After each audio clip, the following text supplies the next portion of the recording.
Vamos a empezar, comparto mi pantalla.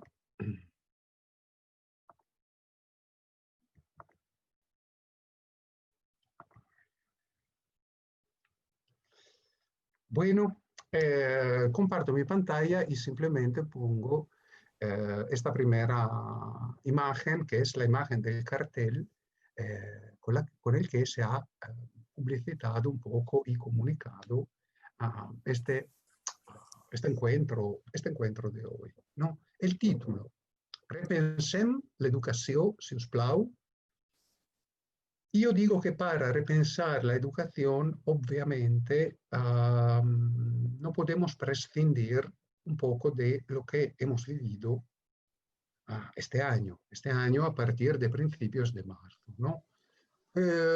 No porque sea algo absoluto, al micro, no porque sea algo que ha generado una situación totalmente nueva. Mirad, yo 1000 veces he dado charlas sobre el tema de repensar la educación, ¿no?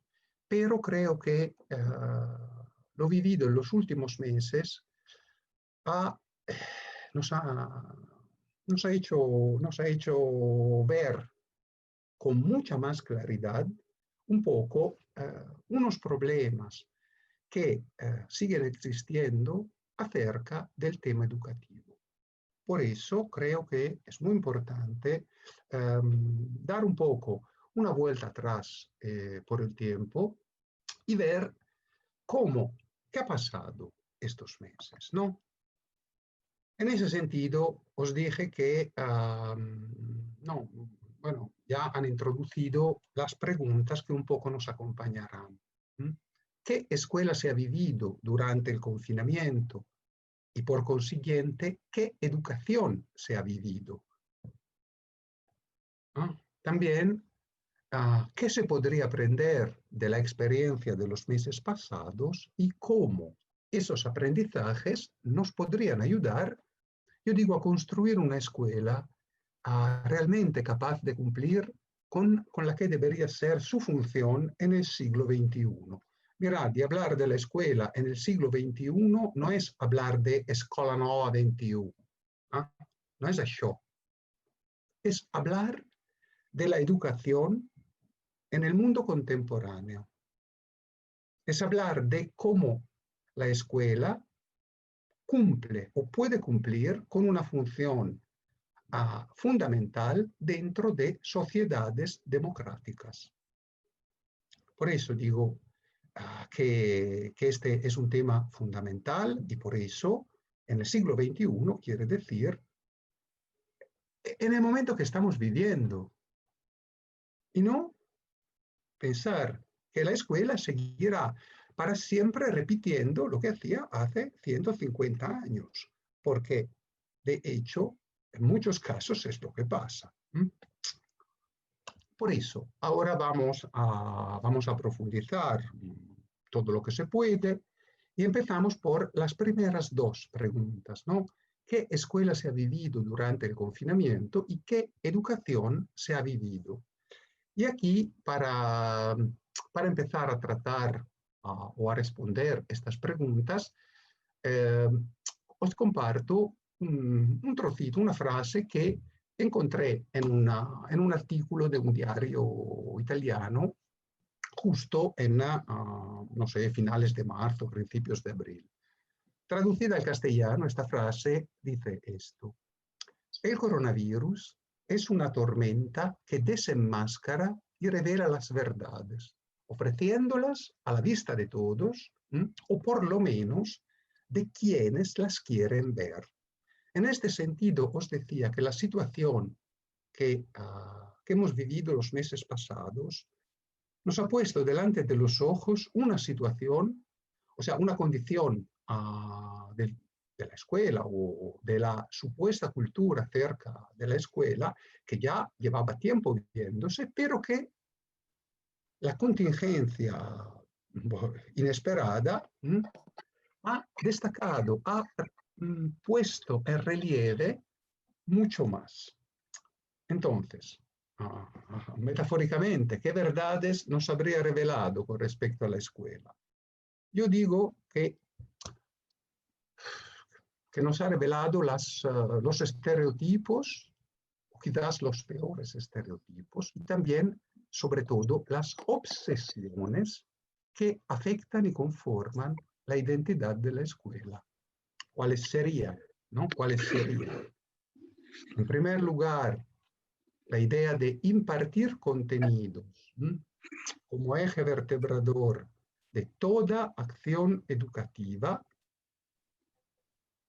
Este es un punto clave. Y también la idea de evaluación como nada más que la mera medida cuantitativa, no? De la Ah, supuesta. Carleta, A veure, por favor. ara me n'he recordat. No, és que dic, merda, perquè el carrer... Ai. No, espera, que em sembla...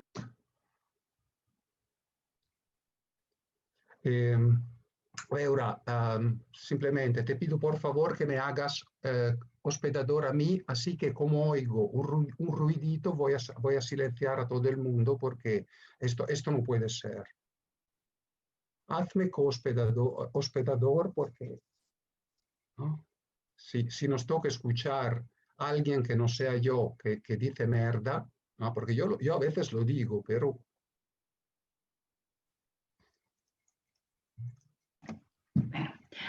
Gino, no te preocupes, creo que no va a volver a pasar. A veces no, esas son cosas del directo, No, perdona, es que ya llevábamos, es que no es el problema de merda, porque yo lo digo cada 2 por 3, es el problema de que o sea, la de todos los que interrupción, van te entrando, entiendo. Lo que ahora me va a ser, espera, voy a intentar. Hazme por favor hospedador, porque normalmente yo silencio a todo el mundo y así que no hay interferencias, no solo para mí, para todo el mundo, porque... Vale. Lo que pasa que no recuerdo el tema de hospedador. Espera. Ay, perdona, pero es que no es un medio... Participantes, buscas mi nombre y buscas la opción en más, Espera. buscas la opción hacer hospedador. Vale, ya estamos, ¿vale? ¿Sí? Vamos a ver. Muy bien, sí, me aparece, por eso, venga. ¿Ya? ¿Sí? Sí. Ahora sí, ¿eh? Sí, he silenciado a todos, a ti también. Así que no, perdonad, pero de verdad creo que es mejor para todo el mundo, ¿no? Si lo vemos así tranquilos. Por eso, os estaba diciendo, ¿no? Que otro tema es otra obsesión, esa idea de evaluación un poco como nada más que una mera medida cuantitativa de la supuesta adquisición, ¿no? De esos contenidos. Así que todo esto no es que es un invento mío. Ahora vamos a ver, sí, vamos a echar un vistazo a tantos titulares de la prensa que leímos en aquel entonces y veremos que era un poco lo que a diario aparecía sí, en toda la comunicación pública. Y mirad que los titulares de la prensa representan una visión que es social, o sea, construyen también opinión pública, representan y construyen en buena medida una visión pública y una opinión pública acerca de un tema. Por eso, ¿no? Que leímos discursos sobre lo más importante, enviar a medios para que la gente pudiera seguir haciendo la escuela en casa, o que siempre cada vez que lo enseño es lo que más me encanta, que en ese pueblo, en Xavia o Javea en castellano, ¿no? Incluso mandaron a los policías a casa de los niños para llevarles los deberes, porque eso sí que era la bomba. ¿No? Y esos pobres chiquillos, a ver los policías que tocaban el timbre. quizás como se lo pasaban pipa. ¿Mm? También todo el tema, los contenidos, evaluar. Voy así, llegó Semana Santa, no poner nuevas tareas. ¿No? Después, tras el parón de Semana Santa, ¿no? Que empezaba realmente a plantearse el problema. ¿Cómo cerrar el curso escolar? ¿Qué hacer con el tercer trimestre? ¿Mm? El temario escolar, contenidos imprescindibles. Educación resalta la dificultad del rigor absoluto en las evaluaciones por el confinamiento. Y yo cuando leí esto me pregunté, ¿pero qué quiere decir rigor absoluto? O sea, ¿qué idea de evaluación hay detrás de un concepto de supuesto rigor absoluto? Nada más que, como os decía, medida cuantitativa y juicio. ¿Ah? Los docentes divididos, la evaluación final de curso. Evaluación, el virus desempolva viejos dilemas. Seguimos. El gobierno acuerda con las autonomías que todos los alumnos pasen de curso, salvo casos muy excepcionales. E incluso infantil. Los alumnos de infantil pasan de curso, pero hubo un momento donde se suspendían los de infantil y se han olvidado de los de escuela Bressol, diciendo, incluso los de escuela Bressol o de guarderías, como les gusta llamar, y menospreciar a la educación 03, normalmente a esa manera, a esa cultura. O sea, pasar de curso infantil como si fuera un problema. Repite curso, repetir. Y Andalucía no, porque en Andalucía ahora son muy duros, ya que el nuevo gobierno de Andalucía sí que va viva España, viva el rey, viva Franco, no sé en qué orden, y por eso duros ante aprobar. Docentes y padres discrepan, es que tenemos que saber cuándo tiene que repetir un alumno. O sea, si nos preguntamos qué comentar después de ese panorama, ¿no?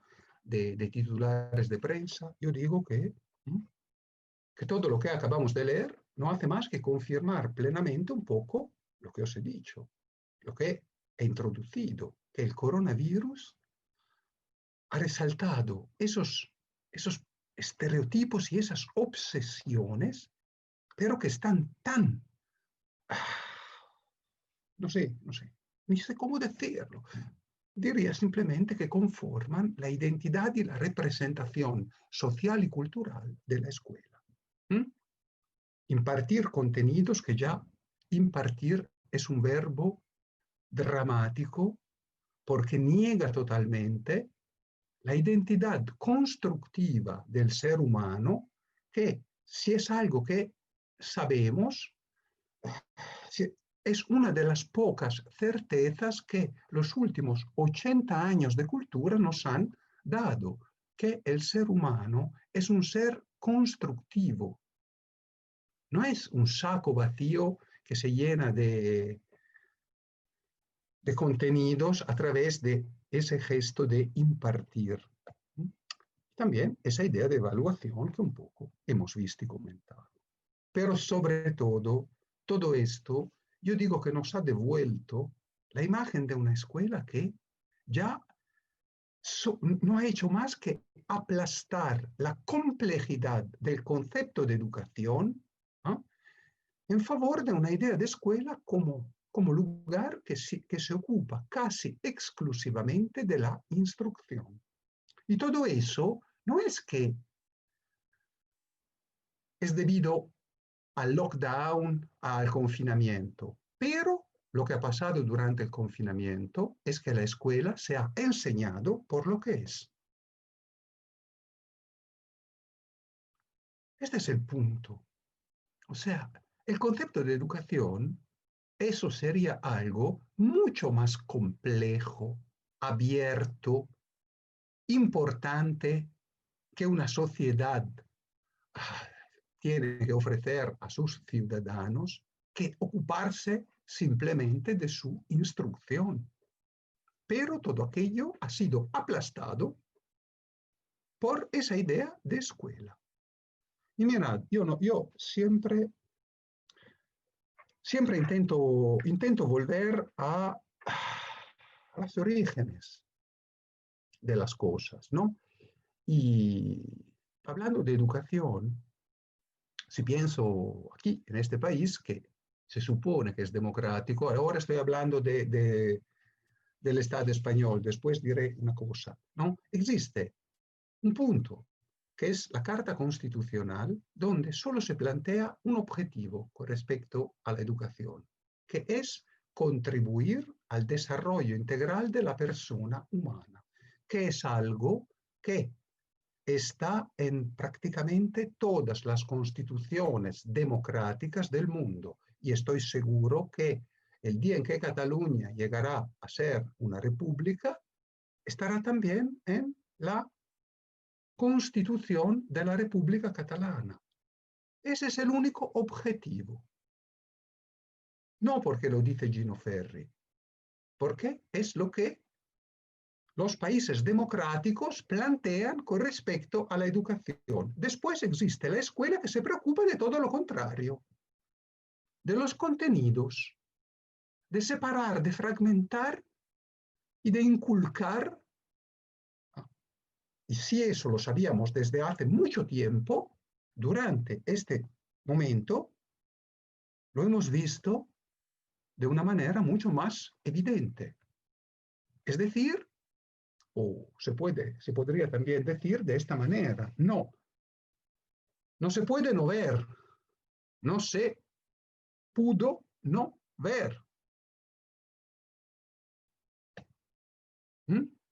Y todo esto no es que soy el único que lo ha pensado. Ahora os mencionaré a dos personas que son mucho más importantes que yo. Lo digo con un poco de ironía, pero es verdad, ¿no?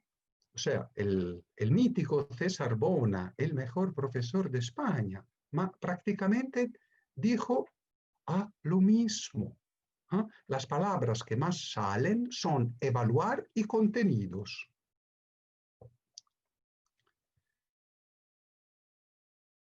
Esa, en el ámbito educativo, más reconocidas en España, mucho más de lo que es en Italia. Es decir, que Tonucci en España es considerado un súper y es considerado mucho más de lo que se le considera en Italia. Pero también, en este caso, tenía toda la razón. Es decir, en ese artículo que apareció, en esa entrevista, ¿no? Nos dijo que la gran preocupación, al fin y al cabo, era demostrar que la escuela podía seguir igual que antes, preocupándose de hacer lo mismo. Parece una broma, ahora os voy a contar una anécdota. Hablo de la escuela en general. Mirad, io spero che cada uno non piense, alla meva scuola no passa això, alla meva scuola no passa això, alla meva scuola no passa això, porque no este no es el tema. El tema va más allá de lo que cada uno ha vivido y espero que lo haya vivido mejor en la propia escuela. Pero el tema es pensar en la educación de un país, porque si el derecho a la educación es un derecho ineludible de todos y cada uno de los niños de un país, sea cual sea el país, siempre hay que preocuparse en un sentido muy general, ¿no? Por eso, es un hecho que la mayoría de los niños, incluso en Cataluña,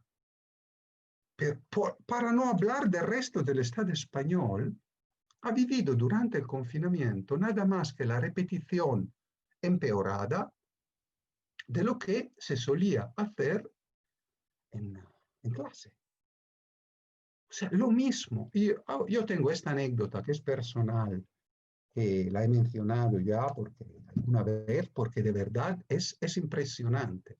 Y la anécdota es esta. Yo, a pesar de mi edad, tengo un sobrino de 4 años. ¿Por qué? Porque mi mujer es más joven que yo y tiene un hermano más joven que ella, y al fin y al cabo tenemos un sobrino de ahora 5 años, ¿no? Que en primavera iba a una clase de 4 años en una de todas las escuelas que tenemos aquí alrededor de casa. Muy bien. Ese chiquillo todos los lunes, o sea, todos los lunes, a sus padres les llegaba por mail el listado de las actividades que había que hacer por toda la semana, ¿no? Y esas actividades repetían exactamente lo que estaban acostumbrados a hacer. Es decir, y esta no es mentira, es realidad. La actividad de todos los lunes era fes un dibuix d'allò que has fet al cap de setmana. Durante el confinamiento, fes un dibuix d'allò que has fet al cap de setmana. Es pot. Y en las instrucciones para las familias estaba escrito, sabemos que no podéis salir de casa, pero el niño tiene que inventarse el dibujo, porque esa es la actividad de todos los lunes, como cuando en la escuela hacemos la asamblea todos los lunes. Y cada niño tiene que contar lo que ha hecho durante el fin de semana. Fes el dibuix d'allò que has fet al cap de setmana. Al mes d'abril. Muy bien. También nos podríamos preguntar de dónde vendría todo esto, porque ha sido también un debate, ¿no?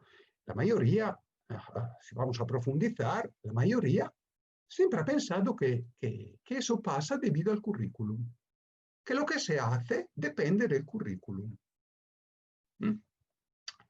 Tanto del currículum estatal, pero también de los currículums a nivel comunitario. Y yo digo, y mirad que lo digo de verdad, o sea, yo tengo un aprecio impresionante para los currículums de Cataluña. Siempre digo que son entre los mejores del mundo, sobre todo estos dos, que son los que más conozco, pero también el de primer ciclo de educación infantil. No hablo de secundaria porque no lo conozco suficientemente para poder hablar, pero si los demás currículums me pueden hacer, digamos, conociendo bien estos, puedo imaginar que tampoco esté tan mal, ¿no? O sea, estos son entre los mejores currículums del mundo. ¿Tienen alguna culpa? No. El problema, pero, es que normalmente en la escuela no se hace lo que el currículum dice que hay que hacer.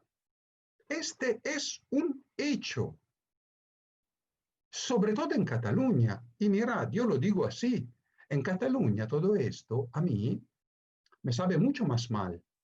¿Qué quiere decir? Que es la autonomía o al país, no quiero tocar sensibilidades. Es un lugar donde a nivel de gobierno se ha hecho el esfuerzo de coger la ley estatal y construir una interpretación inteligente, coherente, culta. El problema, no, mientras otras comunidades no han hecho más que hacer copia y pega de la ley estatal y rellenar las casillas vacías de las competencias autonómicas. Eso lo digo porque yo os estoy hablando desde Elche y aquí en la Comunidad Valenciana, de verdad, es lo que ha pasado. No, aquí tenemos entre los mejores currículums del mundo, pero es verdad que en el 60% de las escuelas de Cataluña se vive otra realidad. No se vive una realidad que tiene que ver con lo que el currículum invita a hacer. E incluso donde se sigue la ley estatal, lo puedo decir con responsabilidad, pero muy rotundamente, que incluso la ley estatal, que no destaca por ser una ley que está muy bien, está mucho mejor del 95% de las escuelas del Estado español, pero mucho mejor. ¿Y sabes por qué? ¿No? También todo eso fue reforzado por intervenciones, como si de verdad, incluso algún sellé. Porque al final sería muy fácil si todo fuera así. Es muy fácil pensar que si el currículum fuera otro, todo hubiera sido, sería diferente. ¿Ah? Todo cambiaría e iría mejor. Lo repito, en Cataluña, pues, no, porque el currículum de Cataluña es la bomba, para decirlo de una manera gruesa, ¿no? La verdad es que este es el único currículum que la escuela tiene en cuenta, incluso cuando ya no usa los libros, porque esa idea de contenidos viene de una concepción editorialista que ha acostumbrado a encontrarlos así, a repartirlos y punto. Pero el problema no es el libro en sí, el problema es el concepto. ¿Por qué? Y estos días mucha gente me lo está comentando, incluso cuando ya no se usan libros, se buscan maneras para construir un libro con fotocopias que vienen de otros. Bueno, por eso, para seguir reflexionando, ahora podemos enfocarnos un poco en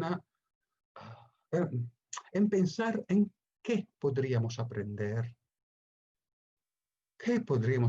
y cómo todos esos aprendizajes nos podrían ayudar, ¿no? Quizás a ir un poco más adelante. Y por eso yo digo que tenemos alguna posibilidad. En primer lugar, reflexionar en profundidad acerca de la función de la escuela, ¿no? En este contexto que es cultural, histórico y político. Pero sobre todo, sin salir de dónde estamos. Lo repito, estamos, o sea, ya nos hemos comido 2 décadas del siglo XXI, un quinto de todo el siglo. Esto no es que se puede no tener en cuenta. Por eso, ¿qué función tiene la escuela? ¿Cuál es la función social de la educación en este contexto cultural, histórico y político?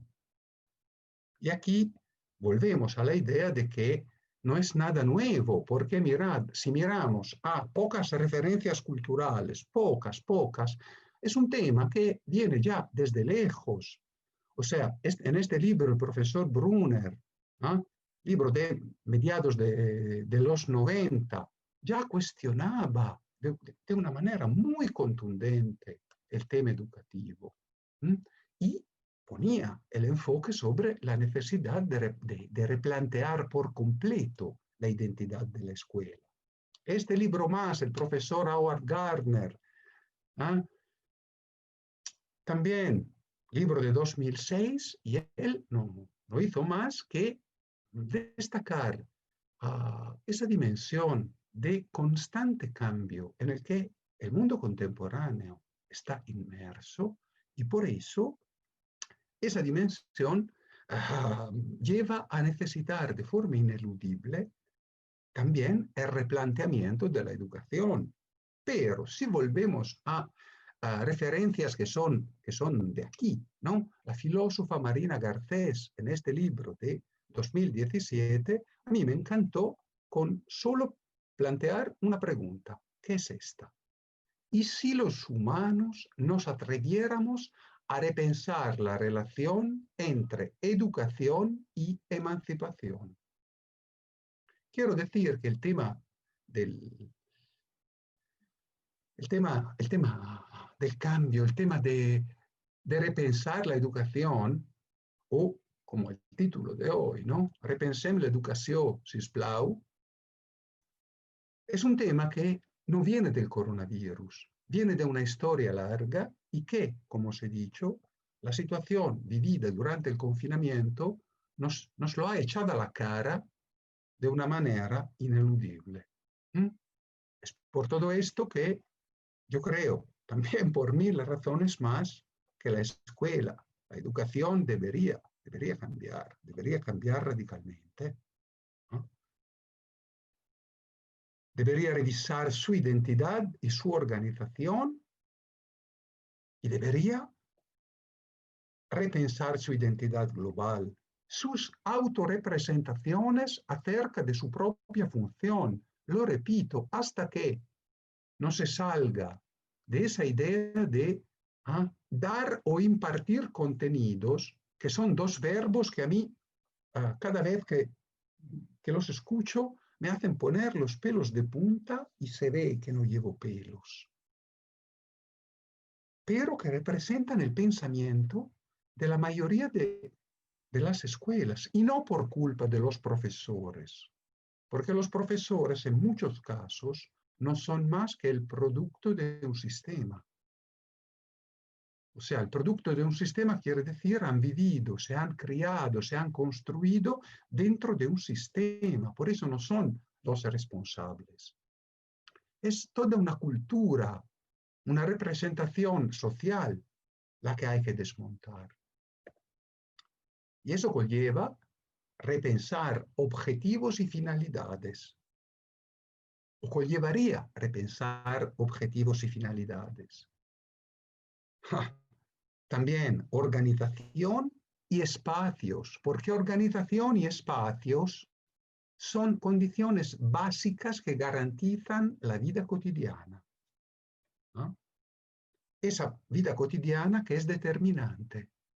O sea, lo que uno vive dentro de la escuela les hace construir todo un sistema de expectativas con respecto a lo que podrá vivir en ese lugar por todo el tiempo que estará, pero no simplemente la escuela una u otra, la escuela como institución. Y también otro tema que debería cambiar es el aprendizaje.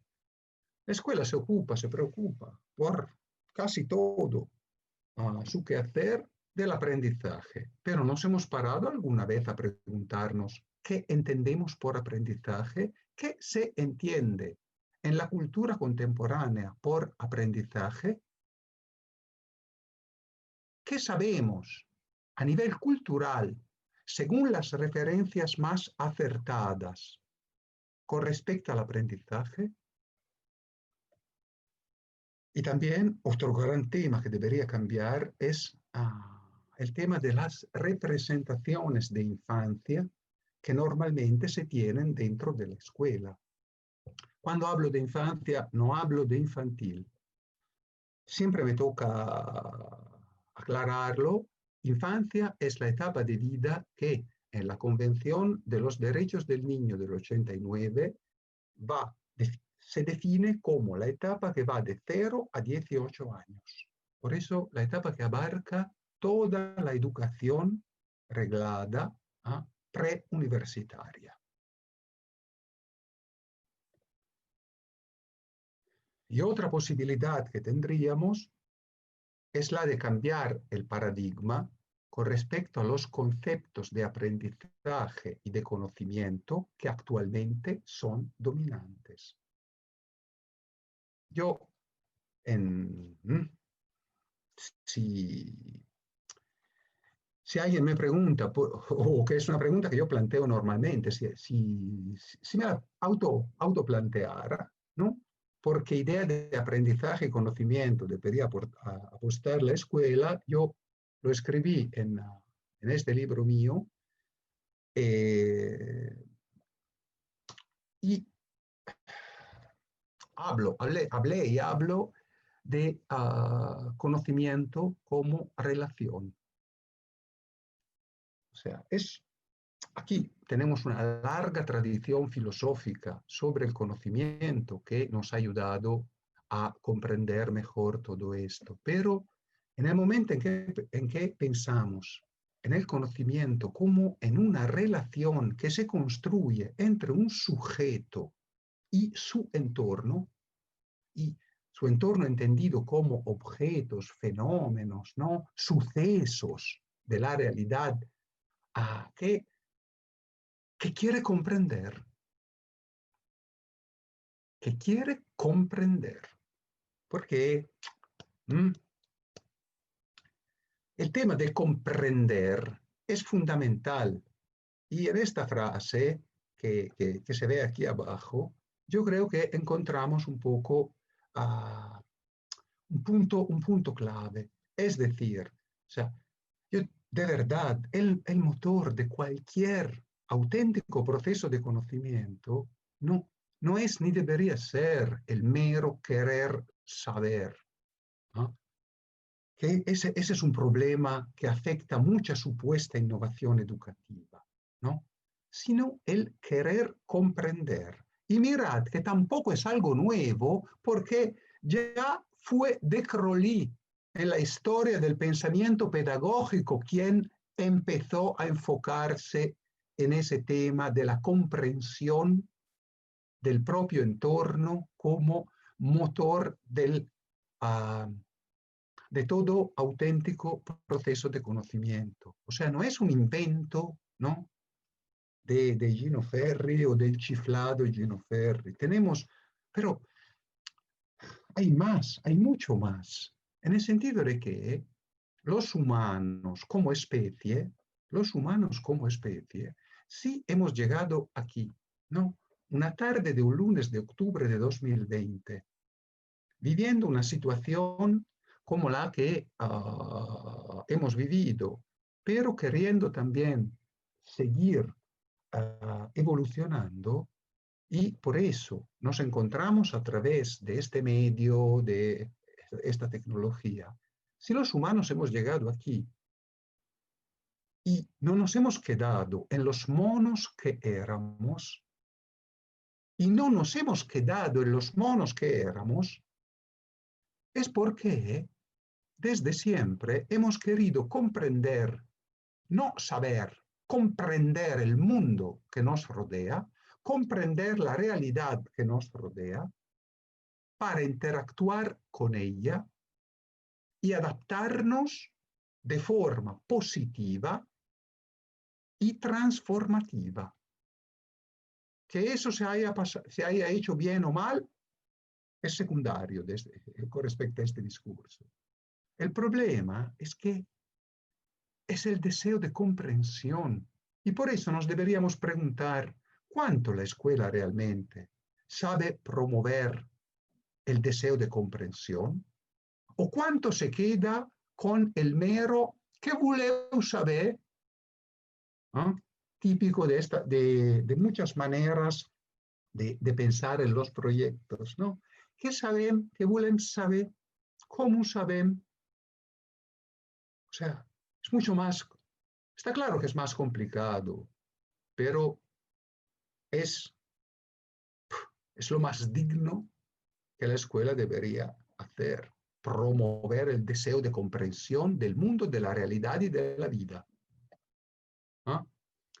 Y todo esto nos lleva a hablar del concepto de aprendizaje significativo, ¿no?, que yo estoy cansando de repetirlo, que el aprendizaje significativo no tiene nada que ver con los estereotipos corrientes de aprendizaje manipulativo o peor, ¿no?, la moda de las neurociencias del aprendizaje con emoción, ¿no? Aprendizaje significativo no es más que una construcción de significados con respecto a todo lo que se va aprendiendo. Construcción de significados quiere decir comprender en profundidad las posibilidades y las potencialidades que lo que se va descubriendo y aprendiendo nos ofrece o puede ofrecer como recurso y recurso estratégico para la construcción del propio pensamiento y también para afrontar de forma positiva cualquier problema cognoscitivo que uno pueda encontrar. Y todo esto siempre lo deberíamos pensar dentro de contextos caracterizados por sistemas abiertos de relaciones, de comunicaciones e interacciones. Y este es un punto básico, lo retomaré luego, pero porque o comprendemos que la relación es la base de todo auténtico proceso vital, o si no lo comprendemos, nos quedaremos con la idea de que vivamos la escuela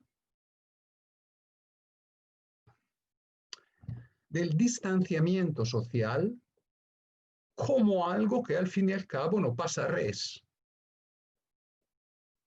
No pasa res, es mentira. Pero lo retomaré, este discurso, ¿no? Por eso, para seguir. ¿Qué hacer en una situación como la actual? Mira, aquí también está claro que solo hay dos opciones, ¿no? Entre las cuales es bastante complicado encontrar un punto de equilibrio. Las dos opciones, ¿cuáles son? Lo que está pasando. Utilizar el criterio sanitario, ¿no?, como el eje vertebrador de la vuelta a la escuela presencial. Esa escuela que todo el mundo no ha hecho más que decir que era fundamental, que a toda costa habría que reabrir las escuelas, pero criterio sanitario. ¿Y qué pasa? Que en este caso muchas veces las medidas conforman el proceso educativo. En otras realidades me están comentando, porque hay diferentes comunidades de España donde las clases de 2 a 3 años ya no están más dentro de las escuelas Bressol o de las escuelas infantiles, como las llaman. No, las han introducido dentro de los colegios, ¿no? Con así el caramelo de que es la educación gratuita. Perfecto, pero dentro de los colegios, las familias afuera y con maestros que me decían es que me obligan a agarrar al niño y arrancarlo de la familia. O incluso donde se había conseguido poco, que ya la fila, esas filas de kilómetros para entrar, ya se quitaran, se acaba, ha tornado la fila. Otras cosas, habían desaparecido esas costumbres de, hablo de educación infantil sobre todo, ¿no? Nombres pegados encima de las mesas, puesto fijo, pam. Han tenido que volver el criterio sanitario, ¿no? Como si la escuela fuera el lugar que no tiene ninguna otra relación con la vida. Y os lo digo, mira, lo que veo todos los días. Yo vivo en una urbanización grande. Somos 6 edificios con la plaza central, ¿no?, donde están los 6 edificios. En la plaza central hay el parque de juegos, la piscina, Y aquí en los alrededores, en 1 kilómetro tenemos 8 escuelas. Todos los chiquillos de esta urbanización no es que van a una única escuela, están repartidos en todas, ¿no? ¿Y después qué pasa? Que por las tardes, aquí abajo, hay un jaleo que uno no se lo puede ni imaginar. Mascarillas, ¿qué son las mascarillas? Las familias igual. Es que yo, si tuviera la terraza que da ahí, me enfadaría. Suerte que prefiero, la tengo. O sea, que después uno puede crear la situación más rígida del mundo mundial, pero el resto de la vida pasan otras cosas. Por eso hay que ir, ¿no?, un poco más allá. Estas son imágenes que vimos y que nos indignaron. No, nos indignaron, muy bien, nos indignaron. Francia, China, ostras, qué mal que lo están haciendo. Esta es España, esta es una imagen reciente, la monja midiendo el 1,5 metros de distancia en una escuela concertada de España o también quizás de Cataluña, porque no es que no hay. Donde aquí el problema no es el 1,5 metros de distancia, aquí el problema es el resto de la foto. O sea, puede existir un lugar donde un chaval de secundaria se pasa su día así. ¿Mm? Está claro que son imágenes que siguen impactando, pero después, ¿no? Bueno, en Italia, en verano, cuando pude ir, ¿no? El debate era esta era la bomba, ¿no? El pupitre individual con ruedas, con inversión de no sé cuántos millones de euros por el Estado para que hubiera este pupitre que garantizaba la separación y así que, o si no, y esto lo siento, creerse que, como aquí pasa, que bajar la ratio lo solucionaría todo. ¿Ah? Desde el punto de vista sanitario, ¿qué pasa? ¿Ah? ¿Realmente se cree? O sea, bajar, ¿para qué? ¿Para separarlos mejor? No, que nos entendamos. O sea, que no transformemos un problema, porque está claro que el concepto de ratio en España es un problema, porque siempre se piensa en ratio como número de niños por un adulto solo, pero que no se transforme, que es un poco el riesgo que se está corriendo, ese gran problema que tanto en Cataluña como en el resto del Estado español hay, en algo que sirve para esto, para lo que estamos viendo en la foto, bajar la ratio para separarlos mejor. Y perdonad, pero, o sea, nos tenemos que preguntar, o sea, ¿qué educación se podría vivir en esa escuela, aunque sea presencial? Porque si no pensamos en esto, nos dejamos llevar, yo creo, por un camino un poco equivocado. O sea, mira, yo cuando leí esto de la presidenta del Consejo Escolar de Euskadi, estoy bastante de acuerdo. El problema es no volver a hacer lo de antes. Ese sería el problema, que ya lo hemos visto. Ya nos lo dijo el gran Philippe Mérieux durante la primavera, cuando aún se hablaba de qué pasará a partir de septiembre. Él ya nos advirtió. Sí, la escuela después, pero ¿qué? ¿Con la pedagogía de antes? Porque ese es el punto, ¿no? La otra opción, que es la con la que os dejo reflexionar, y también para la otra opción, yo digo, es que sería aceptar el reto, que está claro que es un reto complejo, pero el reto de priorizar el significado educativo de la experiencia que se puede vivir en la escuela, incorporando las medidas sanitarias, sí, porque hay que cuidar de la salud de todos, pero a través de una acción de interpretación inteligente que se dirige también, como hemos dicho, a pensar en una mejora de la calidad y de la identidad de la vida escolar y no a conformarse con un criterio sanitario que no hará más que fracasar al rato, porque los contagios no se producen dentro de las escuelas o no se pueden producir únicamente dentro de las escuelas. Hay que crear una vida escolar que sí cuide, que sí garantice que no haya brotes dramáticos, pero o se hace como en China, ¿no? Esas imágenes con las mámparas individuales. O si no, quizás hay que buscar puntos de equilibrio. Si no, de verdad, eso se carga todo. Y por eso, para acabar, yo digo, ¿qué es lo que más habría que valorar a nivel educativo en la escuela? Y aquí os ofrezco mis estímulos para reflexionar al respecto, ¿no? Yo no es que os daré las recetas, ¿por qué no las tengo? Porque no es que estoy dentro de una escuela, porque tampoco soy quien da recetas. Sí, si las queréis, os puedo dar recetas de cocina de la hostia. de la hostia. En primer lugar, espaguetis carbonara. Eso, ¿ah? Pero son las únicas que os puedo dar. Pero sí puedo provocar y espero que, bueno, que un poco lo esté haciendo para reflexionar, para que dentro de los diferentes contextos se muevan cosas.